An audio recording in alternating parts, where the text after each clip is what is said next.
Et bonsoir, bonsoir tout le monde. Salut Doc Jackal, salut McMuffin, salut Grunback, Private Dubs, Blabli Talvion, Warlock, Chromie, Yorkshire Top, PLH, Peur Blanche, Antoine Marsu, Kikor, Duck of Change. Merci beaucoup Chromie pour le 12e mois, les 1 an de sub. Merci infiniment. Ça fait extrêmement plaisir. J'espère que vous avez la pêche. Moi, j'ai passé une super journée. J'espère que vous aussi. Et on va passer une super soirée ensemble, donc tout va bien. Merci beaucoup Kikort pour le 11e mois de Prime. Salut The Old Wolf. Ce soir, on va regarder un petit peu la fin de la Depticon. Donc, on regardera les gagnants du Golden Demon de la Depticon parce que c'est cool. On regardera également le tournoi solo, les résultats du tournoi solo qui s'est déroulé à la Depticon, mais aussi les résultats du tournoi d'équipe qui s'est déroulé à la Depticon, puisqu'il y avait en fait 2 tournois à la suite, 2 jours de tournoi solo, puis 2 jours de tournoi d'équipe. Donc on regardera tout ça ce soir. On regardera également les résultats du Gauntlet, qui est un tournoi qui était, si je ne m'abuse, organisé par Tom Meggans, organisateur des Worlds des 2 dernières années, organisateur de gros événements aux Pays-Bas, qui du coup organisait ce week-end le Gauntlet, qui était du coup visible en streaming pour les gens qui l'ont regardé. On regardera également du coup les résultats de ce tournoi ce soir. On parlera un petit peu de Sheffield, qui est le tournoi d'équipe auquel je me rends accompagné de Nine Inch Baguette ce week-end. On en parlera un petit peu.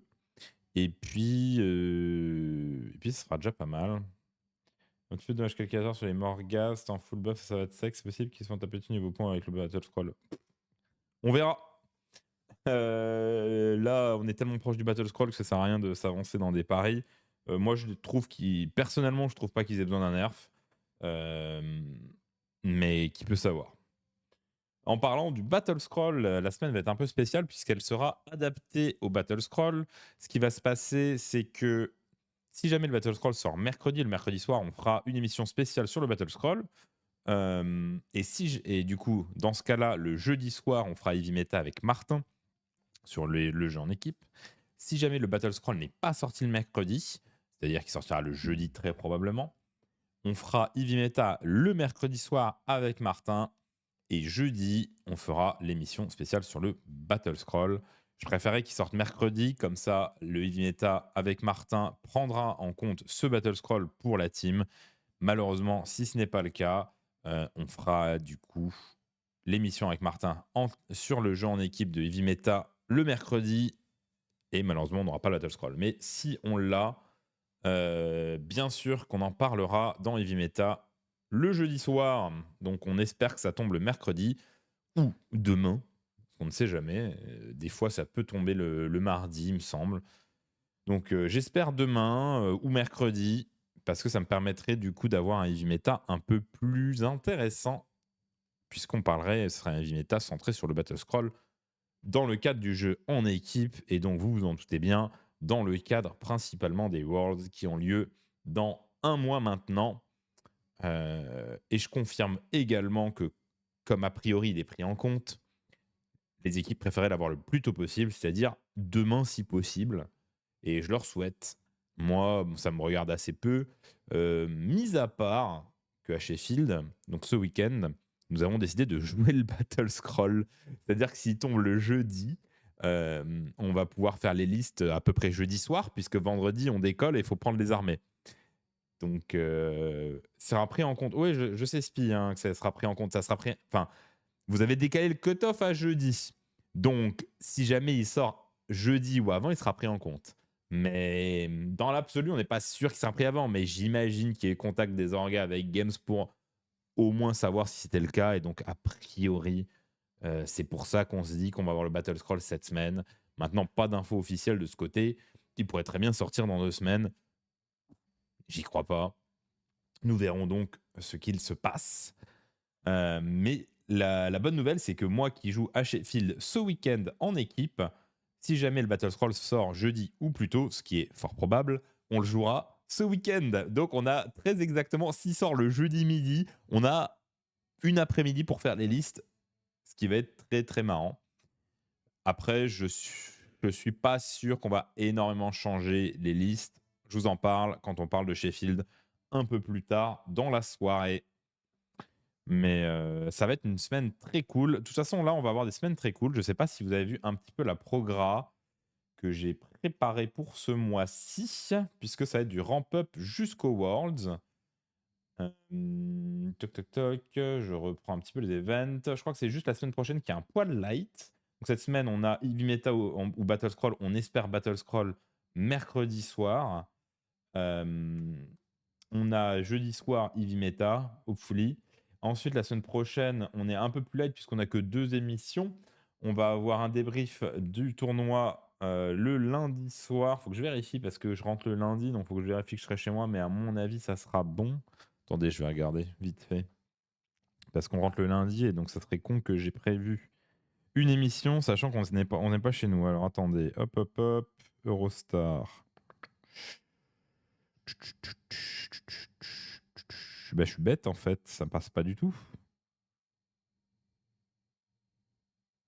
Bah, on verra, il faut que je vois parce que en fait, je vais arriver à 21h30 à Gare du Nord, qui est un peu tard pour l'émission. Bon, alors lundi prochain, on verra. Il y a peu de probas que je fasse le débrief lundi, donc peut-être que je le ferai mardi exceptionnellement. À voir. Et ensuite, jeudi, on fera une partie, je ne sais pas encore contre qui. Et à partir de la semaine du 14, on commence à analyser toute la partie équipe de France. Donc le lundi 14, par exemple, on essaye de deviner le roster de l'équipe de France. Le mercredi, on fait un heavy metal. Le jeudi, on va jouer. Le lundi 21, a priori, on analyse les draws des Worlds et a priori, on a les listes. Donc on fera une analyse de la plupart des teams importantes, sauf Danemark, Angleterre, France, puisque le Danemark aura son émission complète d'analyse le mercredi 23 avril. On analysera ensemble le roster danois. Le jeudi 24 avril, on analysera ensemble le roster anglais. Et le lundi 28 avril, on analysera le roster français. Le lundi 28, c'est le lundi des Worlds. Et du coup, on va pouvoir essayer de faire des petites prédictions également le lundi 28 de deux gagnants des Worlds. Et puis ensuite, c'est la semaine des Worlds. Donc, je prendrai l'antenne à la suite de Ivy. Quand Ivy coupe, j'allume, ou un peu avant. Et le but, c'est de prendre l'antenne juste après pour faire un récap, pour pousser un petit peu les analyses et pour vous donner mon point de vue sur ce qui s'est passé dans la journée. Je ne crois pas que Heavy stream les solos, mais moi, je ferai quand même un récap qui sera probablement assez court. Mais du coup, le mercredi et jeudi soir, je ferai un récap des Worlds solo. Puis le vendredi, samedi, dimanche, je ferai un récap des Worlds en équipe. Le dimanche, je ne sais pas encore à quelle heure je le ferai parce que je suis dans le train, mais je ne sais plus de quelle heure à quelle heure. Alors attendez, je vais vérifier en même temps. Ça me fait penser que du coup, lundi prochain, il faut que je modifie un petit peu la programme. Alors attendez, toc toc toc. Ok, ça devrait le faire. J'arrive à destination pour 17h, donc je devrais pouvoir prendre l'antenne. Ok. Attendez, je me note juste qu'il faut que je bouge le live de lundi.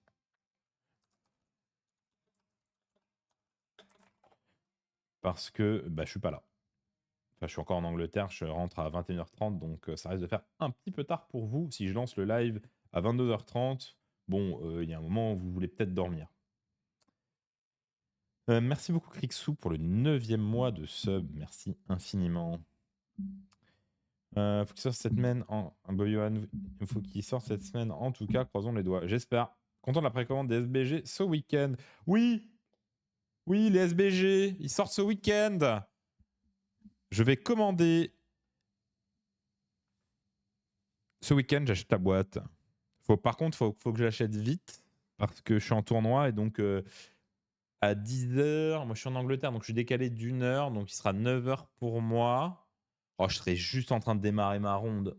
Faut que je torche ma ronde 1 pour pouvoir faire la commande rapidos et commander et pas me faire avoir.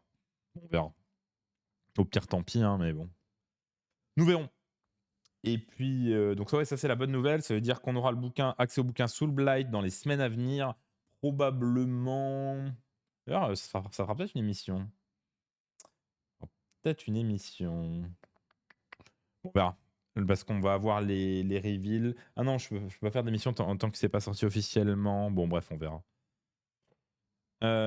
Nous verrons. Mais bref, toujours est-il qu'on aura le bouquin Soulblight. Très très hypé de voir si je peux jouer Vordry parce que c'est l'unique raison pour laquelle j'ai envie de jouer Soulblight, c'est de jouer Vordry. Donc, Inch'Allah, Vordry est jouable. Si c'est pas le cas, je vais être extrêmement triste et je jouerai quand même. Et sinon. What else? Bah déjà, il y a une excellente nouvelle, ouais. Une excellente nouvelle. En plus, tous les modèles là, je les veux potentiellement. J'ai déjà 20 Graveguard, mais 20 plus 40 Graveguard, c'est bien. J'en veux pas plus, mais 40, ça va. J'ai déjà dit 10 Black Knight, 5 de plus, c'est pas mal. Dans l'absolu, j'en voudrais 20 en tout, donc c'est bien. Le nouveau perso, c'est bien. La boîte est très cool. Les fixes sont magnifiques, donc vraiment rien à dire. Hein, c'est une préco qui est trop bien.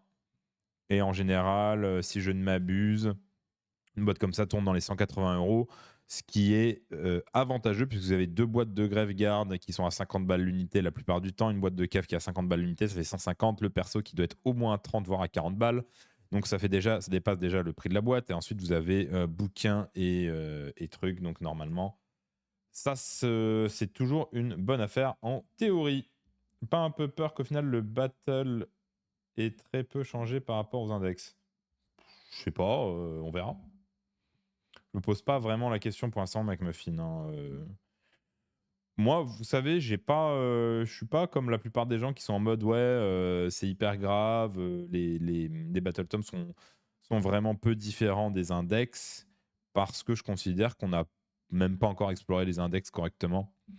Ça dépend des armées, bien sûr, hein, mais Soulblight, il y a beaucoup à faire encore.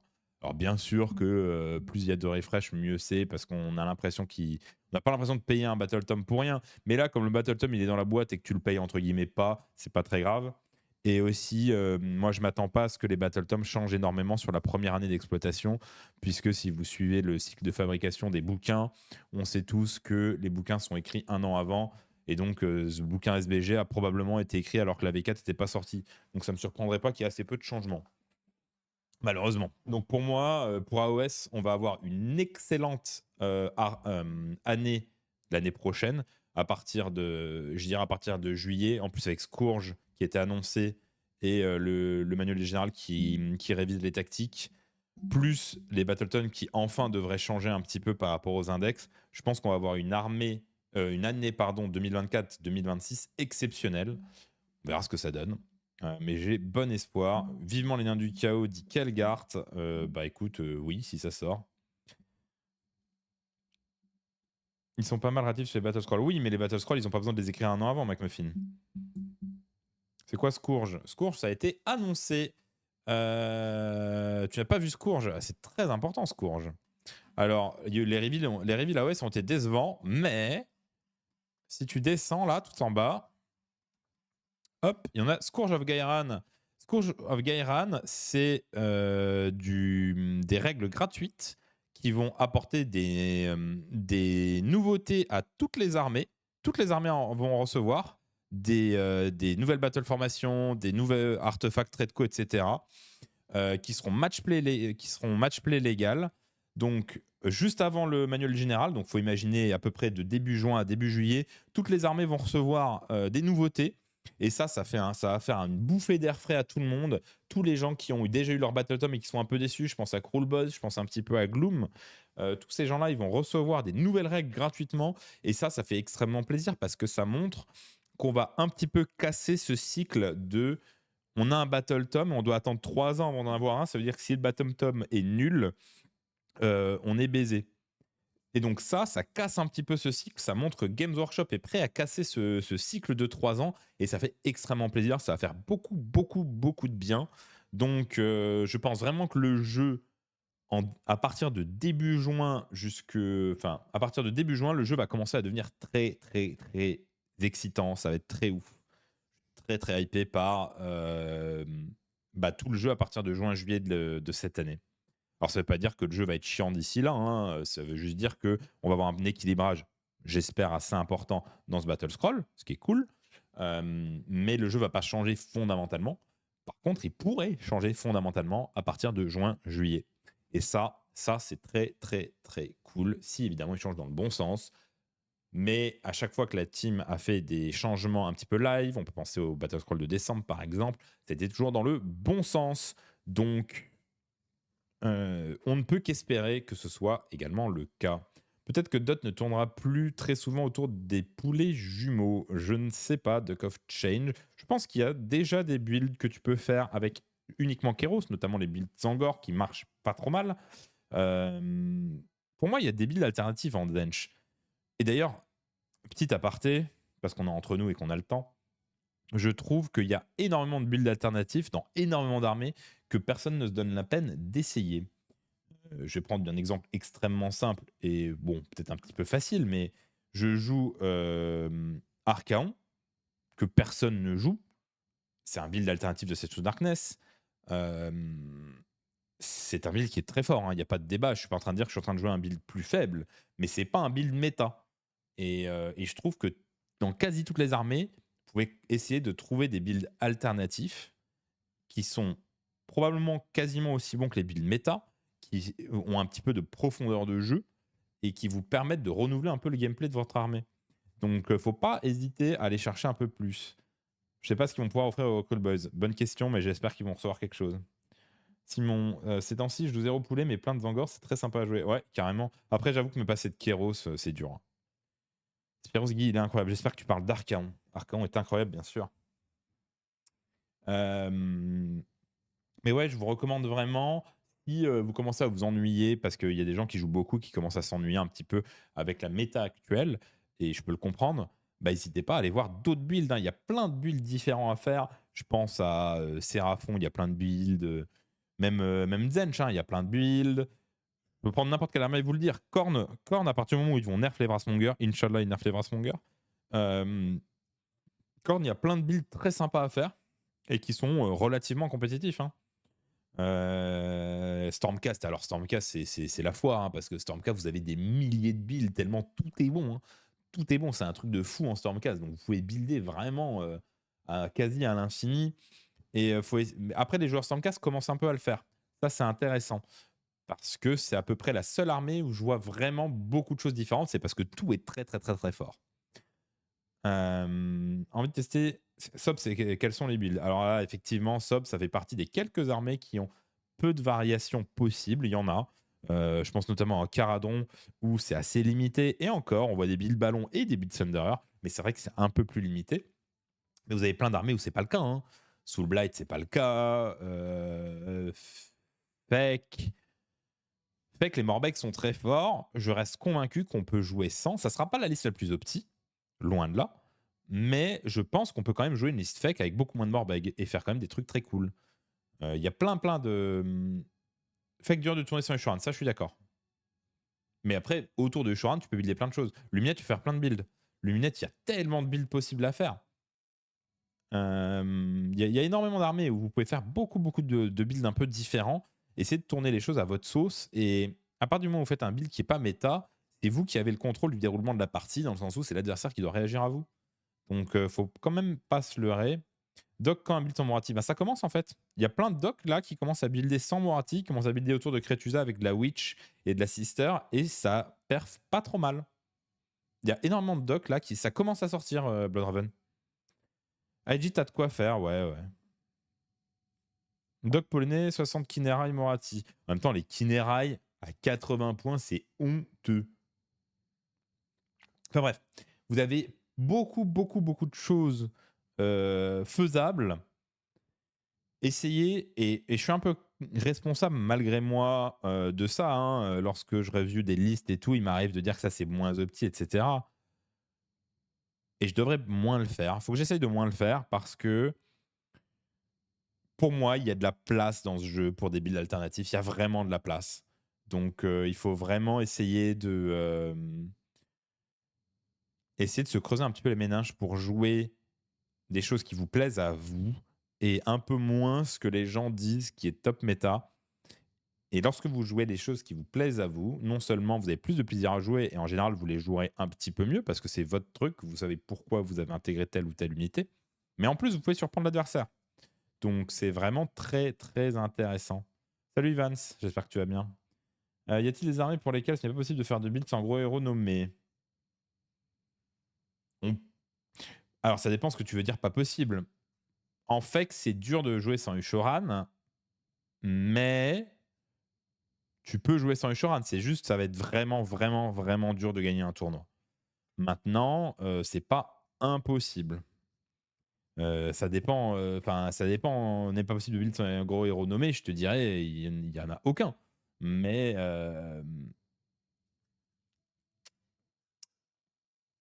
bon, ça dépend vraiment de tes ambitions, quoi. Test avec moitié flyer, moitié morbeg, c'est pas mal gamble, mais ça surprend. J'ai pu sortir une tortille de net avec une activation de tir full buff d'un pack renforcé. Ouais, ouais, carrément. Salut Isiltan. Salut Fifrou.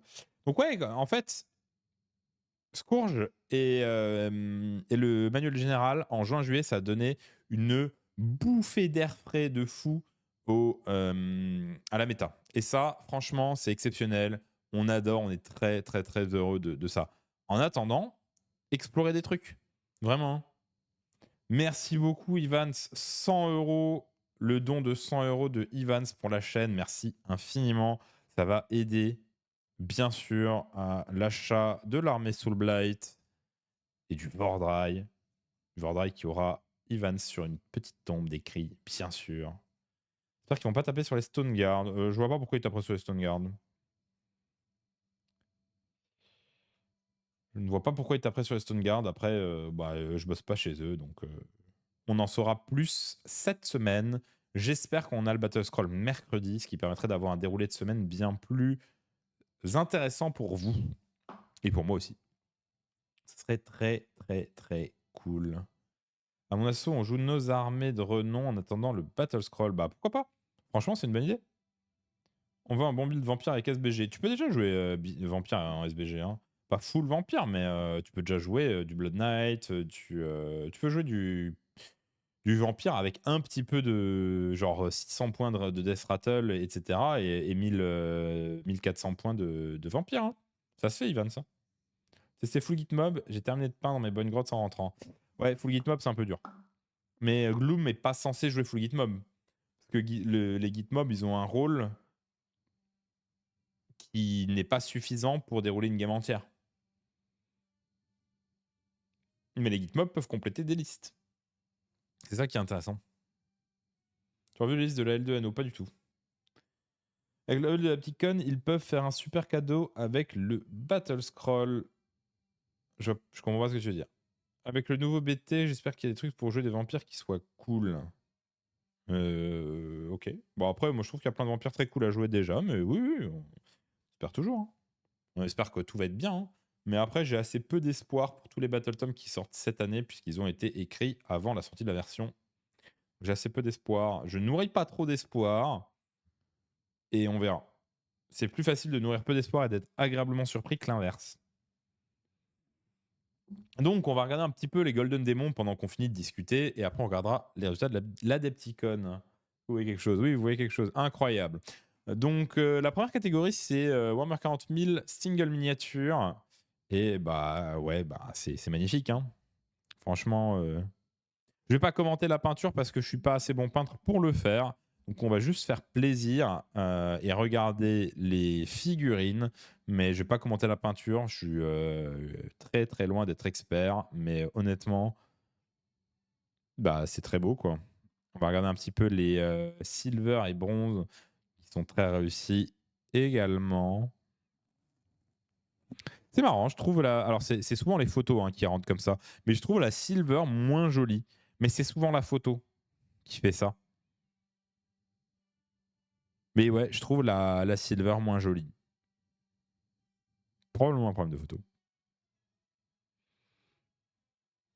Là, le non-metallic metal est. C'est presque trop. Avec un peu de chance, une armée de renom autour de Vordry. Ouais, peut-être, ça serait stylé, hein. Elle sent méga épurée, la Silver. Ouais. Mais c'est probablement la photo, hein. Golden Demon, c'est mi-inspirant, mi-démoralisant. T'es dans ton coin, tu progresses, tu commences à faire des trucs cool et tu mets la Silver Sword. Ouais, bah, c'est les meilleurs au monde, faut pas partir là-dessus. Parlant des Gloom, est-ce que ça ne dessert pas l'armée le changement de règle d'allégeance? On peut plus jouer full troll ou full araignée. Tout dépend ce que tu veux dire par desservir l'armée. Moi, j'ai jamais considéré que l'armée devait jouer full quelque chose. Et c'est probablement ça que les concepteurs veulent pousser, le fait qu'évidemment on ne joue pas full un truc et que l'armée Gloom est censée mixer des choses. Après, on aime ou on n'aime pas, c'est l'avis de chacun, hein. Et tu peux toujours jouer full quelque chose, puisque tu peux toujours avoir 2 tours consécutifs qui buffent complètement la sous-faction, ce qui permet, voire 3 avec Skragrot, ce qui permet normalement en 2 voire 3 tours de faire ce que tu as à faire. Alors, Unit or Kill Team. Bon, là, on voit que le diorama est incroyable. Toutes les figurines sont vraiment magnifiques et je pense que c'est ce genre de choses qui m'impressionne plus encore que des figurines uniques parce que tout a l'air aussi poussé que les figurines uniques et vous en avez plein, quoi. Les sœurs de bataille, elles claquent. On va regarder, Ivan, les résultats du Gauntlet. T'inquiète pas. C'est prévu de regarder en milieu d'émission.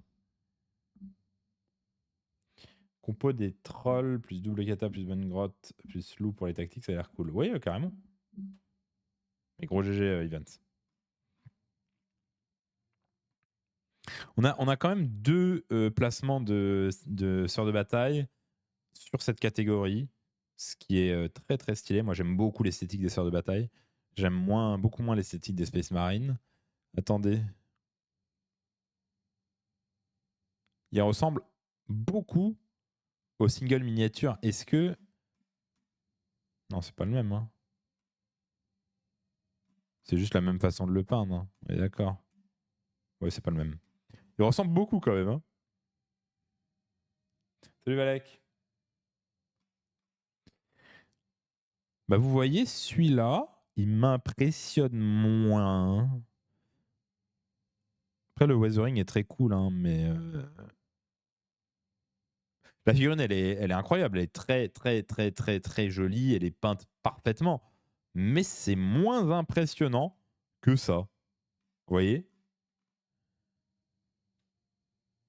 Ah, ça, c'est le même qui a fait les deux? Non, pas du tout. C'est Dante. Oui, oui, c'est le même perso. Les véhicules, je suis toujours moins chaud aussi, c'est possible. Ouais, mais vous voyez, celui-là, je le trouve extrêmement stylé. Je trouve celui-là beaucoup plus stylé que celui-là. Mais après, je suis pas juge de peinture, et heureusement.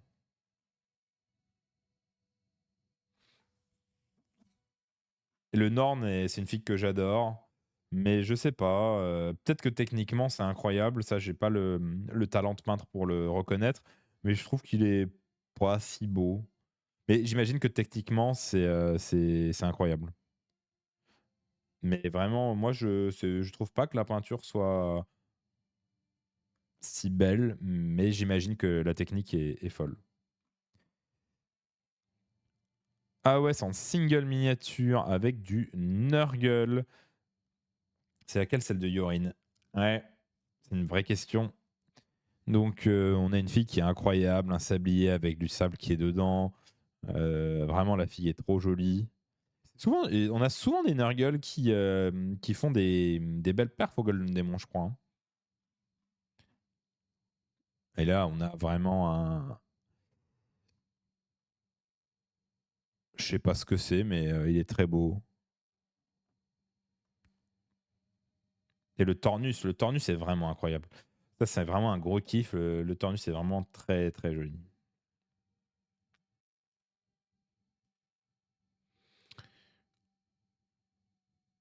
Peut-être ouais, c'est de la bande Underworld, t'as raison, truc qui colle. Unit Warcry Warband. Est-ce que vous pensez qu'ils ont pris celle-là parce qu'elle vient de sortir? Après, en vrai, elle est sortie il y a quoi? Elle est vraiment sortie il y a pas... Ah non, elle était dans la boîte. Oui, parce que j'allais dire, elle est sortie il y a pas longtemps, le mec, il a dû se déchirer pour la faire, mais non, elle était dans la boîte de lancement. Mais bon, quand même. Les figues sont jolies, sont très très très jolies, c'est extrêmement bien peint. Mais est-ce que c'est plus joli que ça? Ou même que ça, en fait, hein.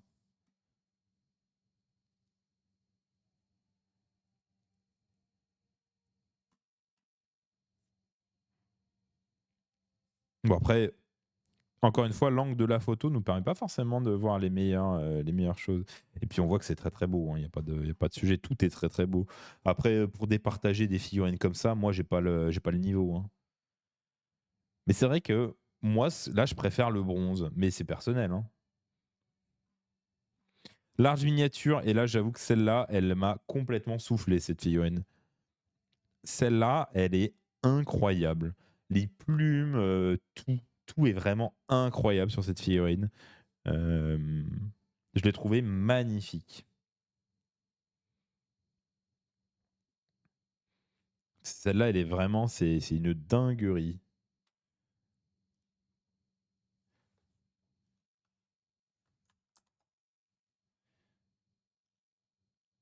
On dirait une illustration, no joke. Ouais, c'est vraiment une folie.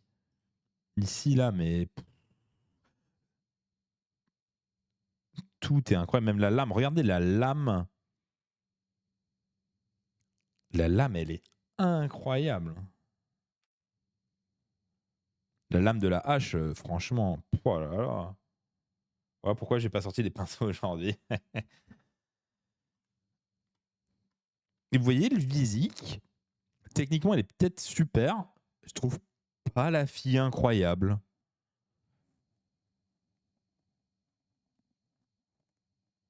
Je veux dire, comparativement aux autres, bien sûr, hein, bien sûr que c'est à des années-lumière de ce que je peux faire.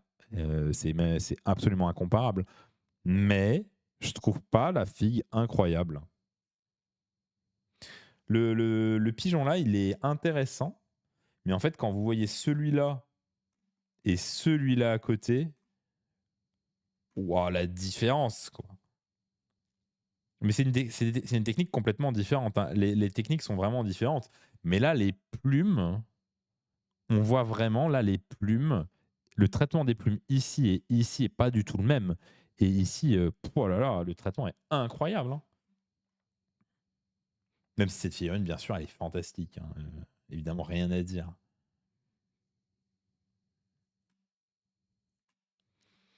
Horus Heresy. Ah, vous voyez ce modèle-là, moi je trouve fou. Là, on voit vraiment que sur chaque plaque, il y a eu quasiment un artwork sur chaque plaque d'armure. Honnêtement, cette figue, je la trouve incroyable. Même regardez ici les dessins, hein. Là, par exemple, je trouve que c'est une des plus belles figues.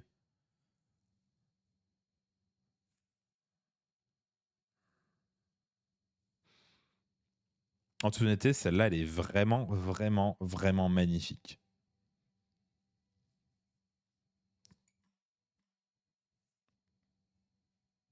Ah, c'est intéressant. Le style ici, il fait très cartoonesque et réussir à faire un truc de ce style-là, c'est assez impressionnant. J'aimerais vraiment voir la figurine en vrai parce que là, on a vraiment l'impression de voir un dessin. Et du coup, j'aimerais vraiment voir la figue en vrai. Parce que là, sous cet angle, on a l'impression de voir un dessin. Ça, c'est fou.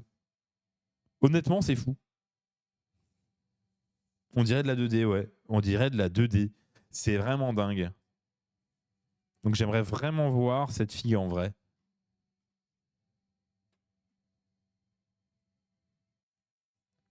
Puis ici, on a le Fulgrim avec, j'ai l'impression, des plus petites ailes que ce qu'il est censé avoir. Après, c'est peut-être l'angle de la photo. Ici, on voit pas très bien les détails. C'est dommage qu'on soit si loin de la figurine parce qu'on aimerait bien voir un close-up sur la poitrine, etc., la tête du modèle. Là, on est un peu loin pour apprécier vraiment la beauté de la figurine. On imagine bien sûr qu'il est extrêmement bien peint. The Old World. Et là, pareil, un peu pareil que la figue qu'on voyait au-dessus. Ici, on a vraiment l'impression que c'est un dessin. T'as cette impression de dessin. Je pense que c'est la peinture très mate. Il y a des gens qui peignent avec de la peinture extrêmement mate et ça vous donne cet effet un peu là de dessin. Mais ici, j'avoue qu'on a vraiment l'impression que c'est un dessin. Et je pense que c'est de la peinture extrêmement mate qui fait ça. La figurine est vraiment très très belle. Figurine non officielle, aucune idée. Je connais pas assez les figurines de The Old World pour vous répondre. Mais ouais, j'imagine que c'est la peinture mate et honnêtement, le gold a l'air complètement mérité. Là, on a un très beau gros Mindal et ici un très bon Lich King. Middle Earth, j'ai toujours du mal parce que, en fait, c'est très technique parce que les figurines sont beaucoup plus petites. Du coup, ça a l'air moins impressionnant. Sauf que en vrai, la figurine, elle est tellement minuscule que c'est un truc de fou.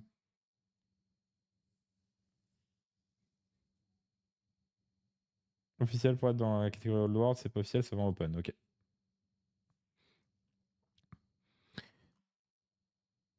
Donc toujours du mal un peu avec Lord of the Rings parce que c'est plus petit et donc t'apprécies toujours un peu moins alors qu'en fait, en termes de talent, c'est aussi c'est autant de talent, il n'y a rien à dire. Blood Bowl. Bah, la fille est très belle, mais elle m'impressionne moins. Mais j'imagine que techniquement, elle doit être incroyable. C'est marrant, vous avez deux fois la même fille, mais pas dans la même, pas au même endroit. J'aime beaucoup celle-là.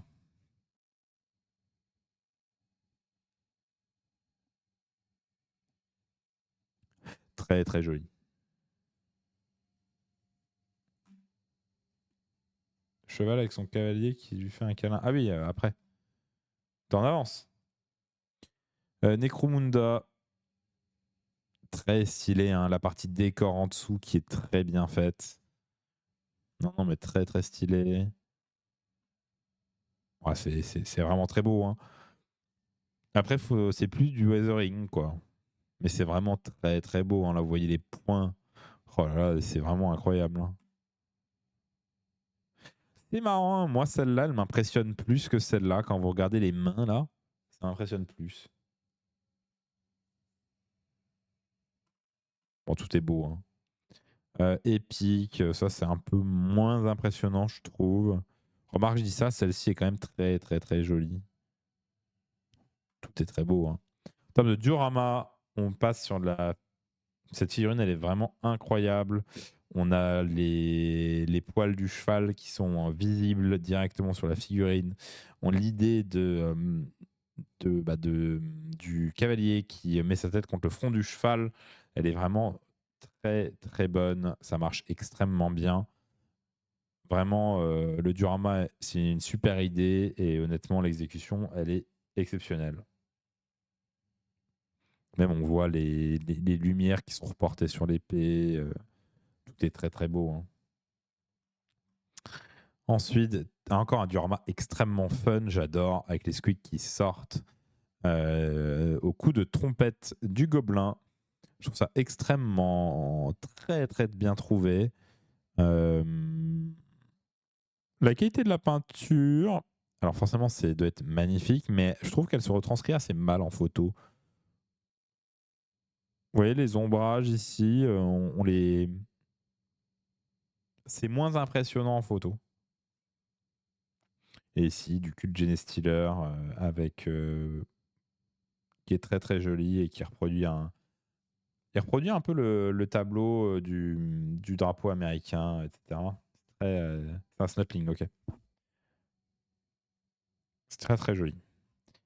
En duel, on a une sœur de bataille jetpack contre une pince. Moins impressionné par ce duel.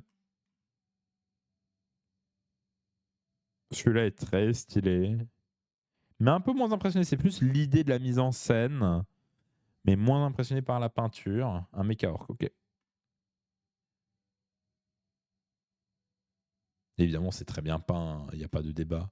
Les Youngblood, donc les jeunes qui peignent, on voit déjà, c'est extrêmement prometteur avec je sais plus comment on dit, mais l'éclairage de la lampe qui se reflète sur l'armure et sur le sol. On a du métal non métallique, donc vraiment très très propre. On a encore ici deux autres figurines extrêmement propres. De l'OSL, merci. C'est très joli. Donc des peintres en devenir. L'Open Competition, donc avec des figurines non officielles, c'est très très beau. Mais c'est plus difficile à apprécier parce qu'on ne se rend pas compte de la taille du modèle. Plus le modèle est gros, plus il est facile à travailler. Et je mets facile avec des guillemets, bien sûr, parce que ce qu'il fait là, c'est de l'art. En Open, on avait également celle-là qui est très stylée, puis celle-ci. Et la Slayer Sword, et ce n'est pas une surprise pour moi, c'est le Iridan qui est incroyable. On a ici quelques zooms sur certaines parties et honnêtement, la figue est incroyable. Vraiment tout, hein, le bec, c'est très très très très beau. Et les gens, vous savez à quel point c'est difficile de faire des yeux, et celui-là, il est très beau. Crown Slayer Sword AOS. Bah, il y a un truc sur lequel c'est difficile de contester, sur le fait qu'on a les meilleures figurines. C'est très très très difficile de le contester. Tout est incroyable. Donc c'est de ce monsieur qui s'appelle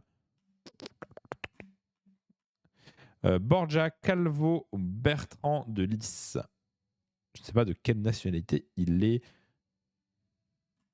mais incroyable travail, magnifique, honnêtement. Même vous voyez là les sabliers, tout est incroyable, tout est très très très très beau. Bravo à lui. Bravo à lui. Ok, bon. On s'est bien rincé les yeux sur les figurines incroyables. Honnêtement, voilà. On va un petit peu regarder l'Adepticon en termes de résultats. Et du coup, on va commencer par le solo avec John Anderson qui gagne le tournoi. Ça ne m'étonne qu'à moitié puisque c'est un très bon joueur américain. Je l'avais joué à Atlanta. J'avais perdu contre lui. Je jouais Nightone, je jouais Korn. Ça s'était joué à pas grand-chose. J'ai passé une excellente game contre lui, donc ça ne m'étonne pas qu'il gagne le tournoi. On voit également qu'à l'Adepticon, c'est pas un tournoi parfait dans le sens où vous avez énormément de joueurs en 5-0 et qu'après ça se joue au point probablement. Je suis pas sûr à 100%. Il faudrait relire le pack pour savoir quelles sont les conditions de départ pour départager les joueurs. Mais en tout cas, il a fait ce qu'il fallait. Le frère John, il finissait pas loin dans les gros tournois depuis longtemps, il le mérite. Ouais, c'est un bon joueur. C'est vraiment un bon joueur. Je l'ai joué, honnêtement, il a une bonne macro, une bonne micro, donc il n'y a pas de débat. Ensuite, on a Ellie Sweat, que je connais pas du tout, qui jouait du Beast of Chaos. On a Anthony Magro en Sons of Behemoth, qui fait un beau 5-0 en sub. Joshua Zirl, qui fait un 5-0 également en Nurgle. Jared Nolly, qui fait un 5-0 en OBR. On avait donc 5 personnes en 5-0. Ce qui est normal dans un tournoi aussi gros que l'Adepticon. On a parmi les gens un peu connus, on a le bon Caleb Walters qui fait un 4 victoires, 1 draw. On a également Nicolas Walters, son frère, il me semble, qui fait un 4 victoires et 1 draw également. Et sinon, après, je connais pas trop les autres joueurs présents. L'Adepticon, c'est toujours un tournoi un peu bizarre parce qu'il n'y a pas tant de gros joueurs que ça qui y vont. Et comme vous avez énormément de joueurs, vous avez énormément de joueurs en 5-0. Et après, bah, pour départager les joueurs, c'est un peu. J'ai l'impression que c'était au Strength of Schedule. Ce qui est peut-être. C'est à la fois la meilleure façon de départager les joueurs parce que celui qui a eu le parcours le plus dur finit premier, mais c'est à la fois une façon assez injuste parce que vous ne contrôlez pas qui vous rencontrez. Et par exemple, le bon Elite Sweat, qui est à 60% d'opponent game win rate, certes, il a eu un parcours plus facile que John. Mais qu'est-ce qu'il y peut? C'est pas lui qui choisit ses pairings en fait. Donc c'est assez imparfait comme système. Mais en même temps, c'est l'Adepticon, on le sait. Il y a énormément de joueurs, pas assez de parties pour les départager correctement. Donc on sait qu'à la fin, ça va se terminer là-dessus. Donc John qui a eu cependant le parcours le plus compliqué pour arriver ici et donc qui gagne le tournoi. On va regarder sa liste idonette tout de suite. Il joue donc En Academy Beastmaster, ça ne me surprend guère. Avec Morbid, ça me surprend un petit peu plus. Il a pas de caster, on est d'accord. Donc en fait, on s'en fout. Ok, c'était juste pour le troll, juste pour monter les stats de Morbid. En vrai, c'est pas con. Si jamais il y a un truc que vous aimez pas, par exemple Morbid qui est trop dominant et que vous jouez une liste qui n'a pas de lanceur de sort, prenez Morbid, comme ça dans les stats, Morbid ça monte. Si vous pensez gagner le tournoi, bien sûr. Donc là, il est en train de pourrir les stats de Morbid, en train de montrer que Morbid c'est trop fort alors qu'il ne le joue pas. C'est bien aimable de sa part. Anthony Magro, c'est AOS Coach. Je sais qu'AOS Coach s'appelle Anthony, je ne sais pas si c'est son nom de famille. C'est possible. Je ne sais pas s'il est à la Depsicon. Ouais, je lui demande. Donc oui, c'est possible. Donc, sa liste. Un Eidolon full équipé, 2 packs de moyenne de défense, 1 Léviadon, Lotan, 2 Alopex, c'est un peu la surprise, et un pack renforcé de Morsargard. C'est classique, mis à part les Alopex. C'est assez classique, donc pas vraiment de surprise. Hein. La game a été diffusée en plus, ça intéresse les gens de voir comment ça se joue. Bah voilà, si vous voulez aller voir, vous allez voir les rediff games, je crois. Et vous devrez pouvoir la trouver.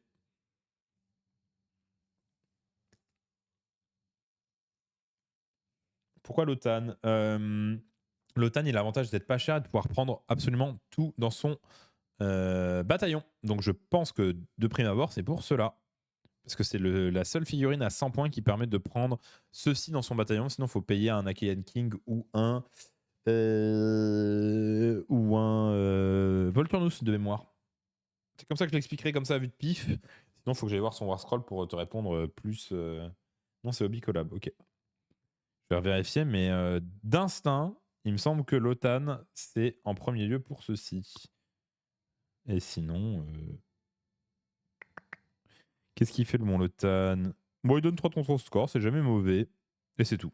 Donc ouais, c'est principalement pour ça. En game, il a dit c'est pas cher l'OTAN. Ouais, bah c'est ça.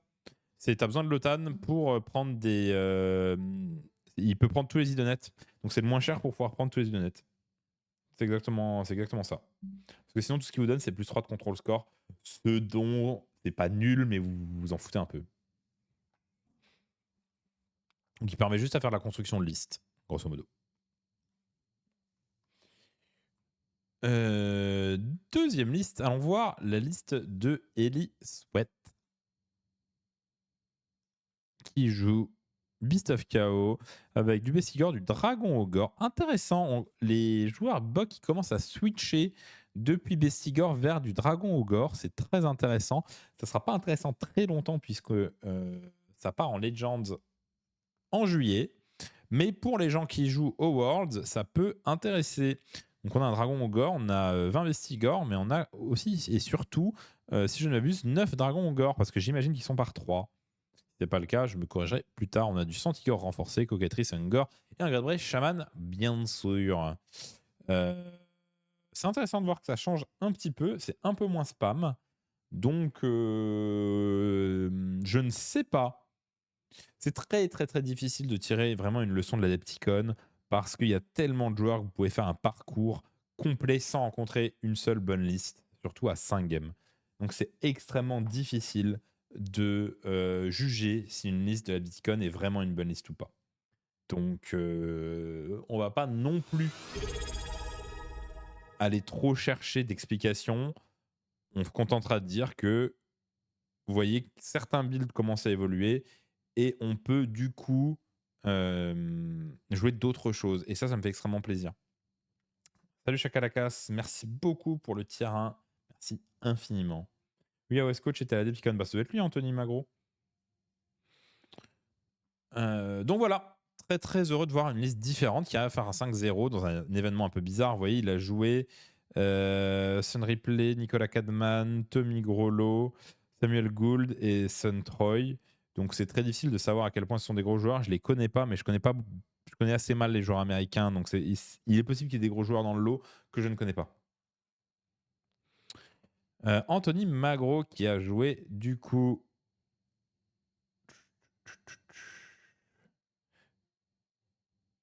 Hop. AOS Coach. Qu'est-ce qu'il a joué? Il a joué King Broad, un Beastmasher, un Warstomper et 4 Mancrusher. Très stylé de jouer le Beastmasher. Je ne sais pas si c'est ce qu'il y a de plus efficace, mais en tout cas, ça lui a suffi pour faire son 5 victoires. Bravo à lui. Gros bravo à lui. Et vous voyez, encore une fois, c'est pas des builds qu'on retrouve partout.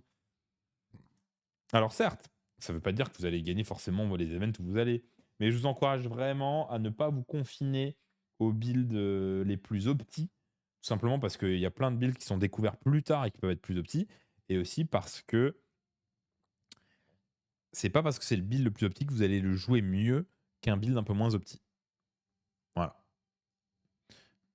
Hop. Ensuite, on va regarder Joshua Zerl qui joue Magazine of Nurgle. J'espère qu'il n'y a pas trop de Blight King. On a que 20 Blight King. L'honneur est relativement sauf. On a uniquement 20 Blight King. Après, honnêtement, Glotkin à 510 points, ça fait pas rigoler du tout. Bloab est très bon. Je trouve Nurgle vraiment très bon en ce moment. Donc, ça me surprend pas que ça s'en sorte très, très bien. Il y avait celui-là, celui de toute façon, les builds en sub sont assez limités, malheureusement. Enfin, moi, ça me dérange pas tant que ça. Je trouve que sub, c'est une armée qui a le mérite d'exister pour les gens qui aiment ça, mais pour laquelle les gens ne devraient pas trop s'en faire pour l'équilibrage, tant que c'est pas overpété, parce que c'est quasiment impossible à équilibrer, quoi. On pourrait dire qu'il y a la moitié de l'armée, c'est des Blade King aussi. Pas la moitié. Vous faites des moitiés comment? C'est tout, là. Il y a moins de 800 points de Blade King. Il y a un tiers, un gros tiers. Il y a 760 points de Blade King.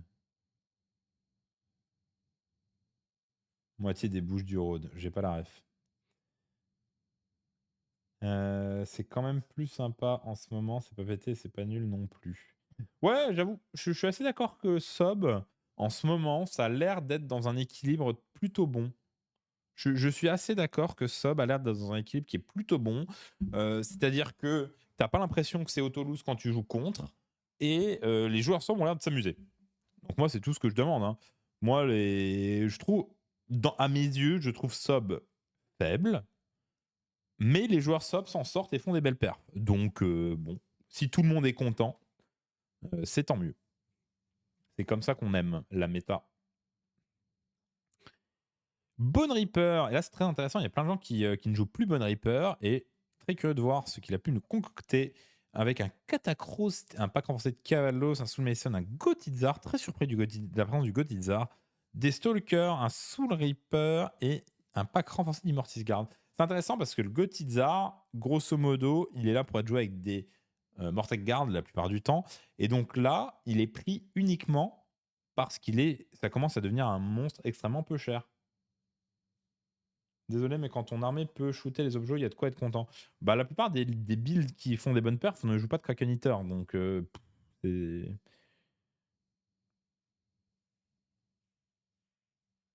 déjà cool de ne pas avoir de doublons dans les armées en 5-0. Tout à fait. 100% d'accord. Après, ça reste Adepticon, hein. C'est très bizarre comme tournoi.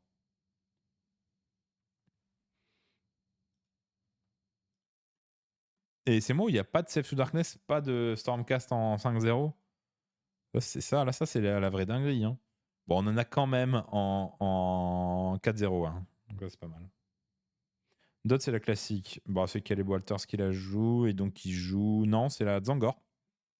C'est cool que les gens commencent à jouer Zangor. En vrai, moi, je trouve ça très, très sympa.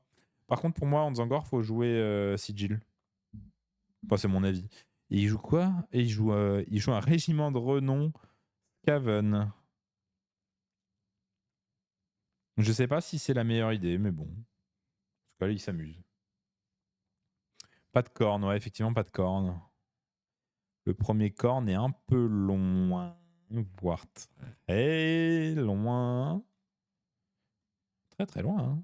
Premier corne. Il n'est pas dans les 32 premiers, quoi. Je veux juste voir les builds Save to Darkness, est-ce qu'on a des builds Archaon ou pas? Hop, c'est pas un build Archaon. Juste pour voir si je peux toujours considérer que mon build Archaon il est hors méta. C'est pas un build Archaon.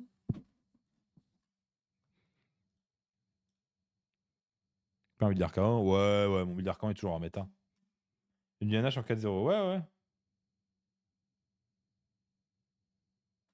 NH pour moi, c'est pas mauvais. Hein. Donc je suis très content. Hein. En vrai, la méta est pas immonde. Hein. Après, comme dit l'Adepticon, il n'y a pas énormément de gros joueurs. Et donc, c'est là où on voit que lorsqu'on n'est pas sur du tryhard ultime, ce qui est le cas de 99% des tournois, hein, soyons honnêtes, quand on n'est pas dans le tryhard ultime, la méta, elle est relativement saine. Hein. Franchement, tu vois ça. L'Adepticon, c'est un bon moyen de voir à quel point la méta est correcte à niveau moyen, je dirais.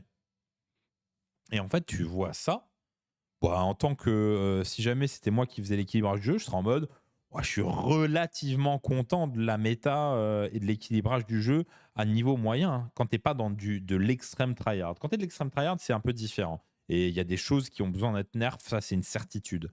Mais lorsque t'es pas dans l'extrême tryhard, là c'est un peu l'exemple, honnêtement c'est relativement varié. Hein. Il y a des choses qui reviennent plus que d'autres, mais c'est relativement varié toute cette méta. Aucun de mes frères Fire n'a réussi à percer. Ouais, en solo percer, c'est extrêmement compliqué. Hein. Est-ce qu'on a du corn? On a du corn en 44e, en 3-2. Ce qui est pas mauvais comme résultat, hein, 3-2. Hein.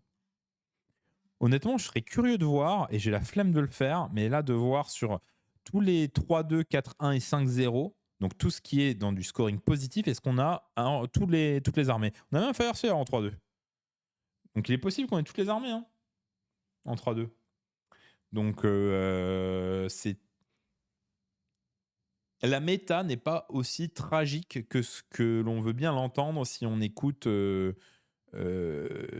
paroles des gros streamers ou des tryharders. Hein. Mais moi, j'en suis le premier responsable. Hein. Je râle beaucoup sur plein de choses qui sont vraiment, vraiment horribles. Mais si on regarde un petit peu la méta sur un tournoi de niveau moyen plus, c'est relativement sain. Hein. Donc vraiment très très cool. Hein. Best list le 33e, c'est quoi?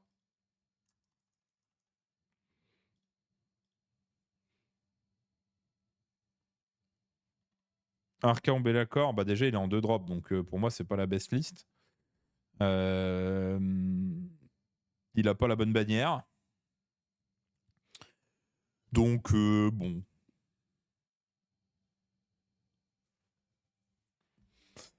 Donc bon, pas très fan.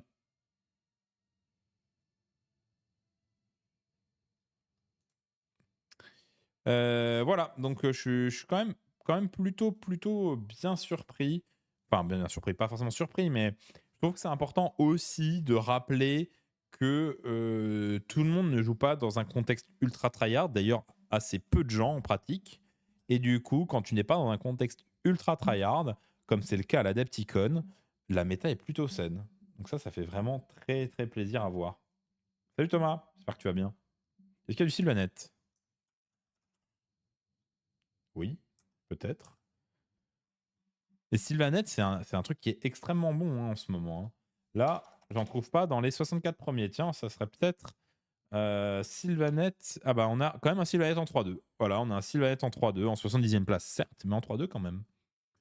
On peut voir les dégâts de Mormor Mutation. Faut aller lire. Si c'est Allocate, c'est non. Faites un wording. Si c'est Allocate, c'est non, en général. C'est quoi? C'est un truc Scaven? Ça ressemble à un truc Scaven. Non, non, non, c'est quoi? C'est le truc des rogues?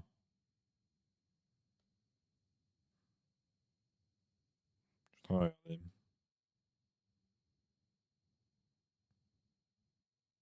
Pas du tout.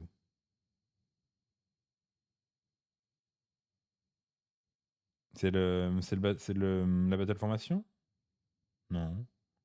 C'est quoi Murmur Mutation? Je vais regarder si la recherche arrive à le trouver. Mutation. Murmur Mutation. Ah, c'est l'armée de renom. Ok, c'est pour ça que j'avais du mal.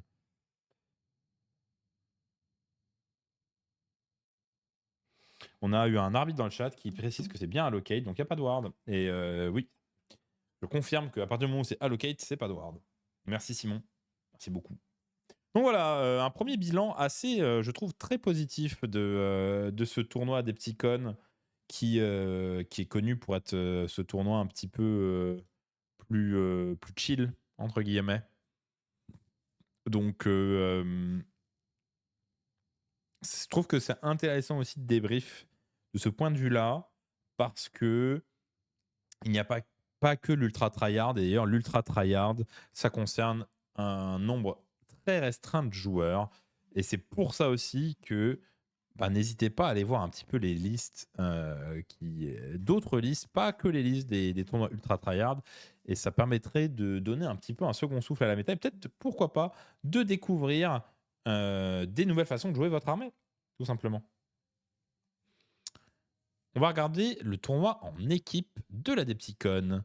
Nous avons donc l'équipe Make Gaming Great Again qui finit premier avec 5 victoires.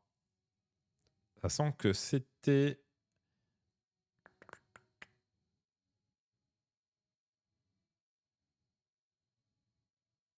Je sais pas comment ils comptent les points, mais bon, bref, on s'en fout. Ils ont fait 5 victoires. Le player placing qui n'a aucun sens, mais on pourrait regarder. C'est marrant, ils ont... tu regardes leur équipe, ils ont personne dans le top 5. Ça veut dire qu'ils ont fait des petites victoires, mais comme ils ont fait 5 victoires, ils finissent premier. Allons voir un petit peu leur roster.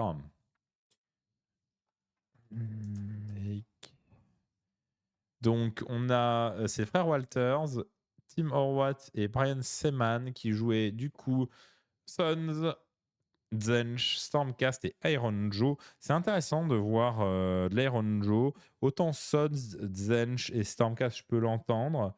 Autant Iron Joe, c'est un peu plus compliqué à rentrer, surtout dans un roster de 4. Salut Brax, bon boulot.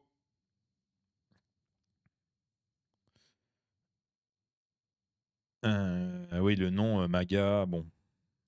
Espérons que ce soit ironique. Le joueur Aaron Joe jouait un Aaron Joe Brawl avec... Attendez. Ah mais c'est des trucs de 1000 points. C'est ok. Ah oui, non mais attendez, c'est du 1000 points. Oh, on va pas regarder ça, excusez-moi. Hein. Non pas qu'il faut pas jouer en 1000 points, c'est très drôle de jouer en 1000 points, mais il n'y a pas d'équilibrage en 1000 points. Le jeu n'est pas fait pour être joué en 1000 points, hein, je vous rappelle. Et du coup, comment ça se faisait? C'était du 2v2? Ou alors c'était du 4000 points? Attendez, j'essaie de comprendre.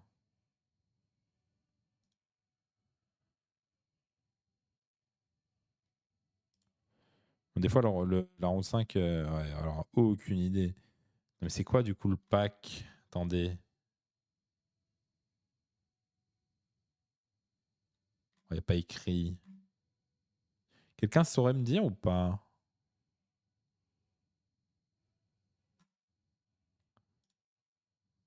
Putain, j'arrive pas à voir les pairings. J'ai que les placings.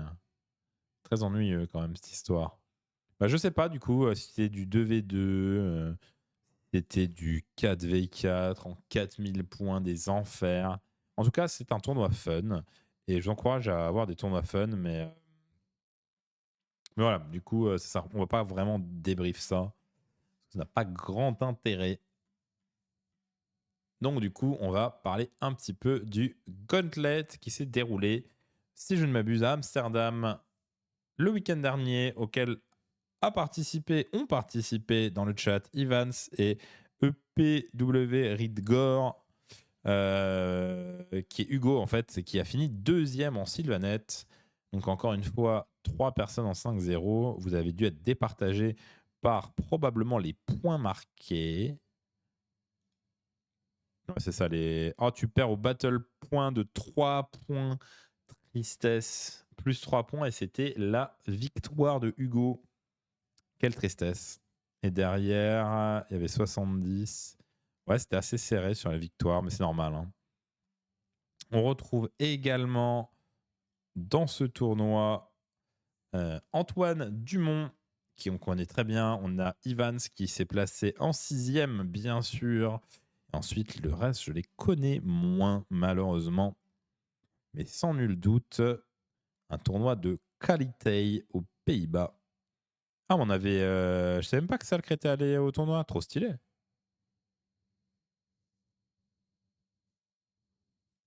Ah, mais oui, mais je suis con. C'était le tournoi El Famoso tournoi que Tom organise tous les. À chaque fois en mars et qui m'avait demandé si je pouvais venir, mais que j'ai pas pu. Ah, ça se joue à pas grand chose pour le bon Hugo. D'habitude, il y a beaucoup de Français, mais là, j'avoue que j'ai l'impression qu'il y avait que Christophe, ou alors les autres ont fait une perf un peu plus basse. Possiblement, c'est possible, hein, ça arrive. Un petit coup de mou, ça arrive. Oh, le bon Spiros. Oh, qu'est-ce qui s'est passé? Qu'est-ce qui s'est passé, mon Spi? Bellacor Arcaon, il a eu du mal sur les 2 dernières.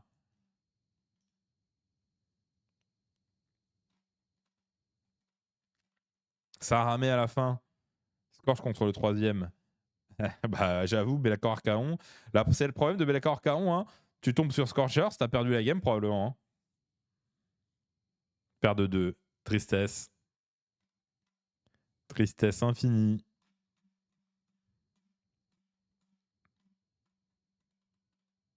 En tout cas, c'est très stylé qu'ils fassent du live stream. J'espère que vous êtes passés voir.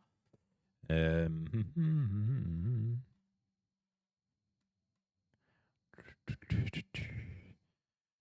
Et donc après, ouais, donc il y avait très très peu de Français. D'habitude, on vient en plus grand nombre. Moi, j'ai pas pu y aller malheureusement, mais bref. Dernier, le Polonais Olin Gamble mal fini. Ouais, je comprends. On peut voir NH, on peut voir tout ce que vous voulez, les amis. On va regarder la liste de Paul Dam, le vainqueur. Bravo à lui. Qui s'impose avec 5 victoires et 74 points. Nous avons donc un joueur fake avec une liste des plus classiques, puisque nous avons 15 Morbeg Knight, 20 Goulu Shoran, un Cardinal, 2 Crypt Flayer et un Courtier et un Royal Beast Slayer. Là, on a vraiment un pack qui fait pas grand chose, mais qui coûte rien.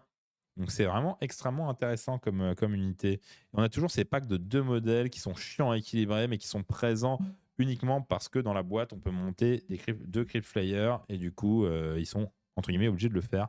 Peu de tristesse, mais en tout cas, ça permet de libérer un petit peu les builds et du coup de voir quelque chose parfait comme ça. Les gens qui étaient, vous pouvez me donner les scénarios s'il vous plaît, de 1 à 5, si vous les avez.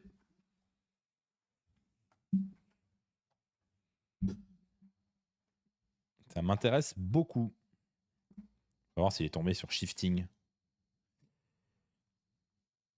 Battle for the Pass, ok. Better Part of Valor. Better Part of Valor, c'est 6, hein, ouais. 3 shifting. Putain, il s'en est sorti sur shifting. Bah, c'est son plus mauvais. Non, c'est pas son plus mauvais score. 4 Scorchers. 5 focal points. C'est intéressant. Il s'en est bien sorti sur shifting. Il a dû se taper un match-up pas immonde. Il s'est tapé. Pourtant, le match-up est. Ah, ouais, non. En fait, ça. Oui, ok. Le match-up est pas des. Est pas mauvais pour lui, si je dirais. Après, faut bosser quand même. Hein. Idonet, c'est pas mauvais du tout. Mais le tir, il s'en fout un peu. Ça repop beaucoup trop fort. Le tir n'a qu'assez peu d'intérêt contre Fake. Et une fois que ça c'est mort, ouais, c'est vraiment dur pour l'Idonet dans le match-up. On a notre bon Hugo qui du coup a sorti à l'Ariel, Note de faux, Beltanos Branchwich Durtu, joué avec 6 unités. dont deux qui sont là pour le scoring et pour le strike force. Donc jouer avec très peu d'unités sur table et qui s'en sort avec un joli 5-0. C'est très très très stylé à voir. Le Durtu qui revient à la vie, c'est très très chiant à gérer parce que vous le tuez, mais en fait il est pas mort et vous savate la teuté et ensuite il revient. Durtu MVP. Ouais. Une liste très intéressante, mais à mon avis un peu technique à jouer. Ça peut vite partir en sucette si vous faites pas vos 4+. Est-ce que tu as eu une game, Hugo, où tu as eu peu, voire pas de 4+? Parce que ça sent quand même la grosse sauce hein, si t'as pas tes 4+.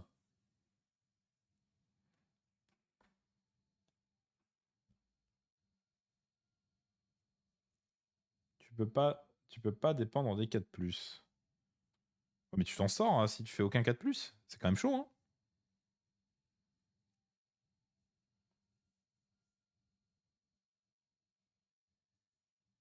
Moi j'ai l'impression que c'est chaud, mais je me trompe peut-être.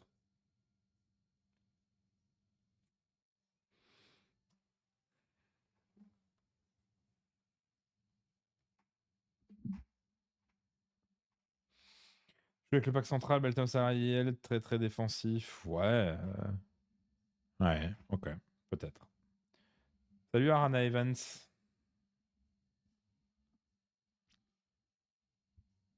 Prostrat, j'allais mourir. Certes. Mais je sais pas, je vois ça avec Malice Archaon, je me sens heureux quoi. Peut-être à tort. Hein. Peut-être à tort.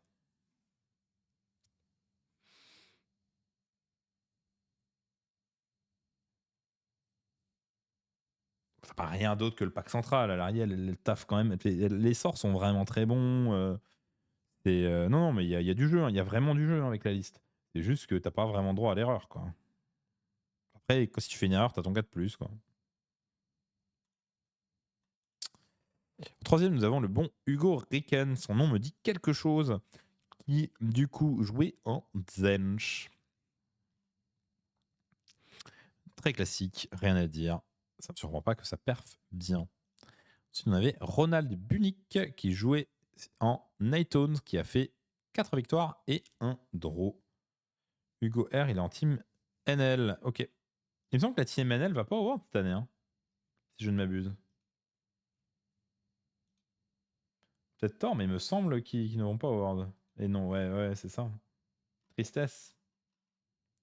Tristesse.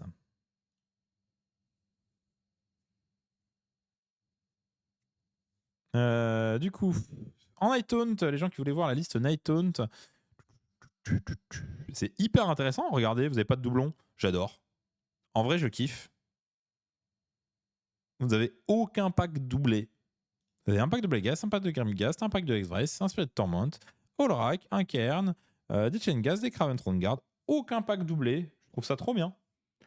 Si on a vraiment réussi à rendre NH relativement compétitif sans doublon de pack, c'est très beau. Bon, après, le Battle Tom sort soon. Donc, si ça se trouve, le Battle Tom va complètement tout baiser, mais bon. C'est très très beau, j'aime beaucoup. J'aime énormément cette liste. Ouais, je pourrais regarder si tu veux. On n'est pas pressé, on n'est pas pressé. On va regarder la liste du bon Antoine Dumont, même si je me doute un petit peu. C'est effectivement une liste Zangor, et lui, il joue le prince démon de Zench, j'imagine. Full stuffé. C'est un peu le Lord of Change du pauvre. Vous n'avez pas de sort, mais vous coûtez moins cher. Intéressant. J'aimerais bien avoir ses retours pour savoir si c'est vraiment utile. On voit de plus en plus de régions de j'ai l'impression, c'est cool. Ouais, bah en fait, c'est normal. Hein. Il est sorcier. Il est sorcier. Il est sorcier quoi, niveau 1? Parce que, excusez-moi, mais s'il est sorcier niveau 1, il n'est pas sorcier comme le Lord of Change. Il donne pas le plus 1 et il donne plus 1 le Lord of Change, on est d'accord. Ou alors je me vote complètement. Ça reste un Lord of Change du pauvre. Quand on met la choriste, ça agit sur les capacités corps ou même sur les capacités spéciales. Ça agit sur tout. Non, c'est Kéros, ok, ok. Il est sorcier quoi, il a une baguette.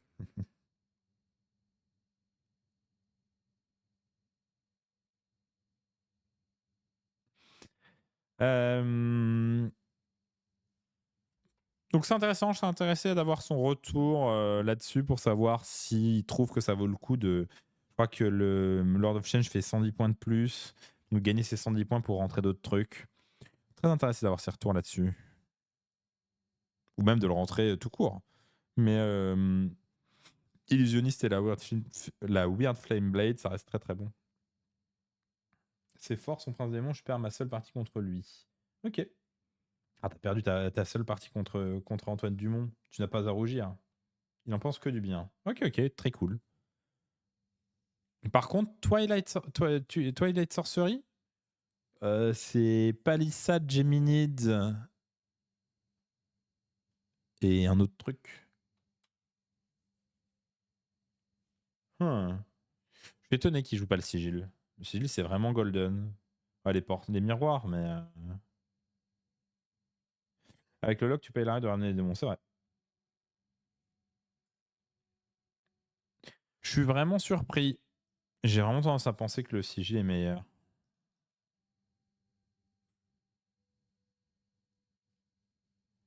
Spell Portal qui permet de sortir la quintessence de Kairos. Je suis d'accord que le Spell Portal t'ouvre des plaies, mais mais il te coûte cher, quoi. Il te coûte le sigil. Hein. Salut Antoine, j'espère que tu vas bien. Il te coûte le sigil quand même, le portail, et il te rend tous tes sorts plus difficiles. T'as pas moins 1 pour cast, le sort est à une difficulté en plus. Ce qui est mieux dans le cadre d'un unbind adverse. Mais oui, ça te rend le cast plus difficile, les portails. Qui est en général pas un problème, mais bon, des fois tu vas te couper à cause de ça. Mais oui, oui, je comprends l'intérêt du spell portal. Hein. T'as des sorts extrêmement forts. Hein. Ça n'a jamais arrêté Kairos. Non, mais tu peux louper un spell là-dessus. Hein. Après, si tu sers des dés, c'est pas modifiable, je crois. Donc tu t'en fous, hein, mais c'est-à-dire qu'il faut claquer des dés, quoi. Et surtout, ça veut dire que t'as pas de sigil. Donc effectivement, hein, t'as plus de plaies de Kairos, mais t'es beaucoup, beaucoup, beaucoup moins létal. Hein. Honnêtement, la problématique de cette liste, c'est que t'as, par exemple, les dés prennent les malus. Ok. Par exemple, t'as rien, typiquement, t'as rien pour tuer Archaon. Les Angors sans le plus une attaque, t'as rien.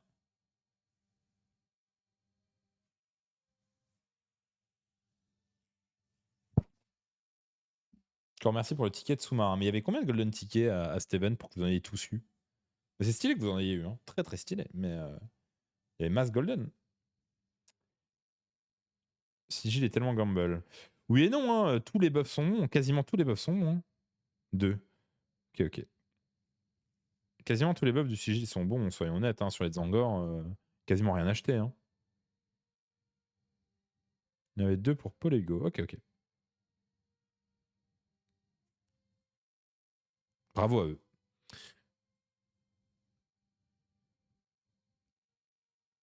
Parce que là, typiquement, cette liste ne tue pas les gros monstres adverses. Après, ça joue pas tant que ça, gros monstres, dans le méta. Mais genre, par exemple, même un sub, hein. Je vois pas comment tu sors du sub avec ça, hein, sans le sigil.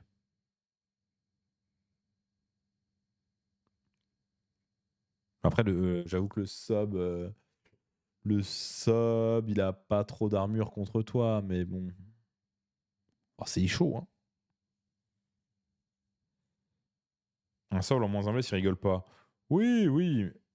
Mais est-ce que le sub, il a joué correctement? Est-ce qu'il a pris un Norgard de moins une attaque? Pour le Norgard de moins une attaque, Antoine, je sais pas comment tu tues le sub, hein.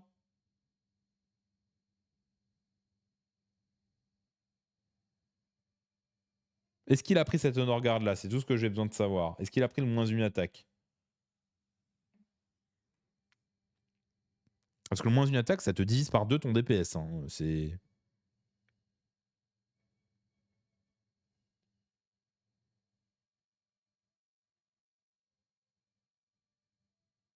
Ouais, t'as 26 tirs de Skyfire, je dis pas, mais. C'est vrai qu'il y a beaucoup de Skyfire. C'est vrai qu'il y a beaucoup de Skyfire.